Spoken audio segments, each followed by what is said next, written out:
Okay. Right. Well, the last couple of presentations I've given, I've taken you to some rather cold and wet and windy places. So I thought I'd take you somewhere nice and sunny and bright this time, and hot. This is called a brief geological excursion. The reason is it's only 2 or 3 days that the trip lasted, but really it was just a post-conference jolly. That said, there's plenty of interesting geology that we saw during those few days. Anyway, getting there, we had to fly from Entebbe to Arusha, and up above the clouds, off to the skyline is Kilimanjaro, seen out of a rather mucky airplane window. But it was good to see Kilimanjaro anyway. So where are we going? We're in the eastern branch of the eastern branch of the East African Rift system. And this eastern branch is known as the Gregory Rift. And where this trip is based is at the southern end of the Gregory Rift. And you'll see, really, we're losing this sort of graben type geometry that you see in the western graben and in the northern part of the eastern graben. And here, the rift degenerates or develops into a series of splayed half grabens with the faults down to the ocean, down to the east. This is that area blown up, and these are the 2 field areas that we looked at. The first, sorry, I've got this gadget to understand. The first is between Lake Manyara and Lake Natron, where we'll look at a number of fairly young volcanoes, and then we'll step over to the west onto what's known as the Crater Highlands, where there are older volcanoes and some interesting sedimentary deposits that contain early hominids. As you can see, most of from the legend, most of the country around here is Precambrian basement. It's just in these isolated half grabens where you get something that would resemble water lane sediment, fluviatile and lacustrine, whereas in this northern part of the Manyara Natron Rift, we're dealing with solely volcaniclastic deposits. That's that white area shown there. So let's start off from Lake Manyara, looking north up the axis of the Gregory Rift, and you can see that rift shoulder, classic normal fault geometry, and this mountain in the background there, named Esimwingo, another a volcano, and way off into the distance, I think that's Mweru and Kilimanjaro a little further out of focus. Moving on up the valley and looking back, now we can see that fault escarpment very well displayed. Obviously, it's a normal fault down to the east, which is down towards the front of the field. These are all Proterozoic rocks here. And in front of us, we have the half graben fill, and this is up to 3 kilometers thick, and it's all entirely volcaniclastic. So it's a classic half graben with the volcanic ejectamenta all accumulating in the hanging wall. So we'll go a little bit further north, and we'll look at a couple of volcanoes. This is Ketembeni. That's a classic shield volcano. And then these smaller, Oldoinho Kerimasi and Oldoinho Lengai. And you see there's quite a contrast in size between these are shield volcanoes, and these are quite explosive, very late volcanoes. And these are the rather rare carbonatite rocks are exposed in those 2 volcanoes. And also, if you look closely, you'll see there are lots of little bumps, blisters, and pock marks all through the landscape. And what these are parasitic scoria or cinder cones that are breaking through the surface, linked to the underlying volcanism. They're very short-lived. Most of them are quite recent, and they do collapse very quickly and leave a crater. And we will look at one of those in detail, Shimo la Mungu. The reason we'll look at that one is it's right by the road, so it's very easy to look at it. So let's start off. This is Ketumbeni. It's a textbook shield volcano, about 15 kilometers diameter at the base. Textbook low angle slopes, well-developed crater on the top. This is mostly basaltic and trachybasaltic in its early stages, about 2.2 million years ago. And in its later stages, it was erupting phonolites. Now we go a bit further north again, and this is Kerimassi. Now we can see quite a contrast. This is obviously not a shield volcano. It's obviously something a lot more explosive. And this is basically it's basically nephelonites and phonolites with nitrocarbonatites are the three principal lava groups. And you can see that this is a very recent volcano. It became extinct about 400,000 years ago. And it has the same geometry because it's the same, more or less the same composition as its better known neighbor, which is Aldonho Lengai.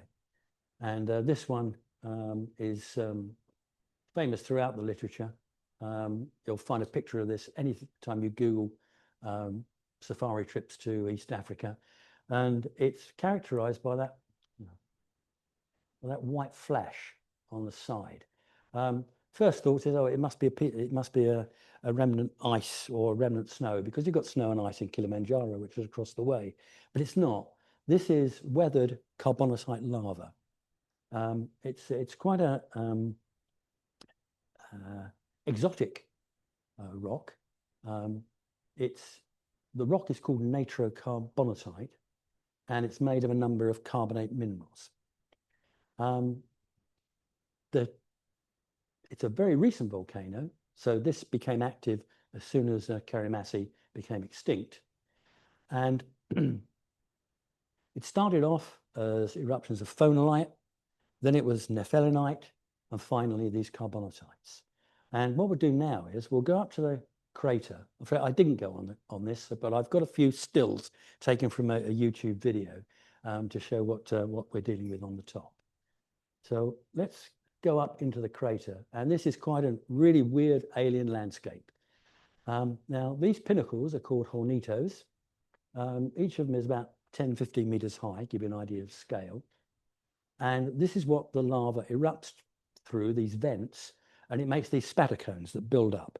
And once they become extinct, they're hollow inside, and they even have stalactites and stalagmites growing in them from the calcium carbonate in the system. So obviously very exotic kind of rock. If we go up a scale and look at one of these things erupting, this is, so your pinnacle is probably about 10 meters high, give you an idea of scale. Lava coming out, a tongue of lava, and this is made of two principal minerals, Gregoryite and Nyerite. They are complex carbonates of sodium, potassium, and calcium. They really flow as a crystal mush, and they have very low melting points. So at the eruption, it's only about 500 centigrade. So it's about half the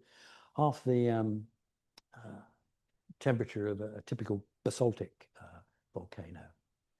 And this carbonatite lava weathers very quickly. And so what you see here, all this stuff in the foreground, this is lava a few days or a few weeks old. It weathers to this completely white crust.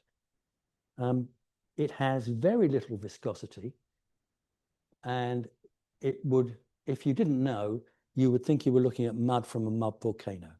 So it's more or less a crystal slurry of these odd carbonate species.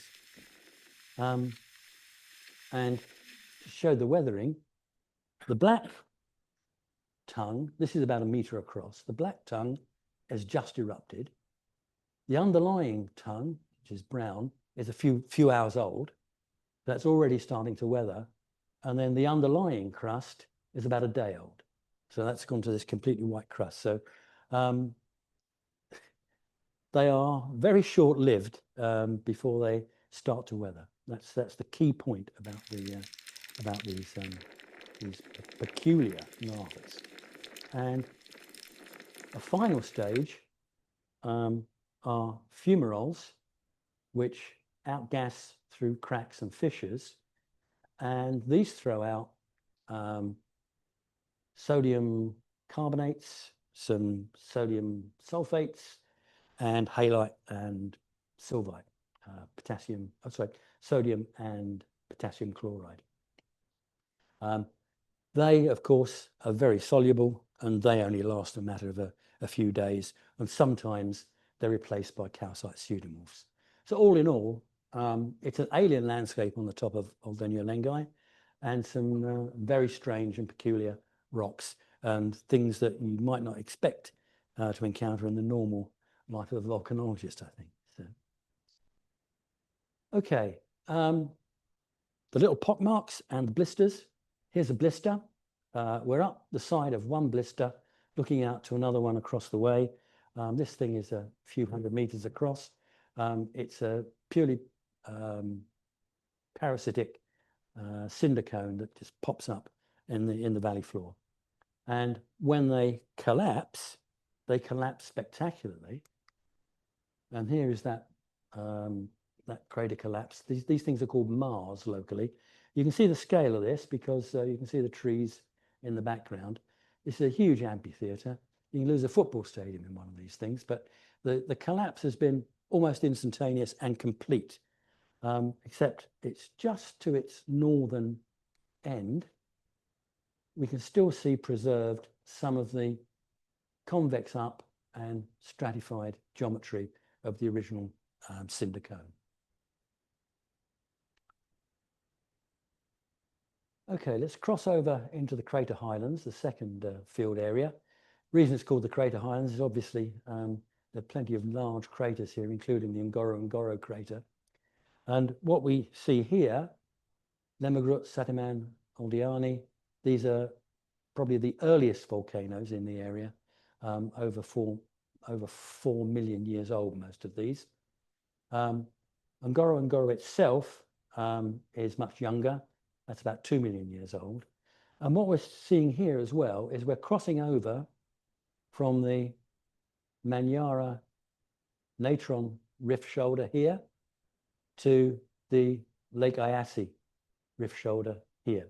So you've got a kind of terraced effect. And so you're seeing where those half grabens are starting to separate, or where they're joined as you go further to the north.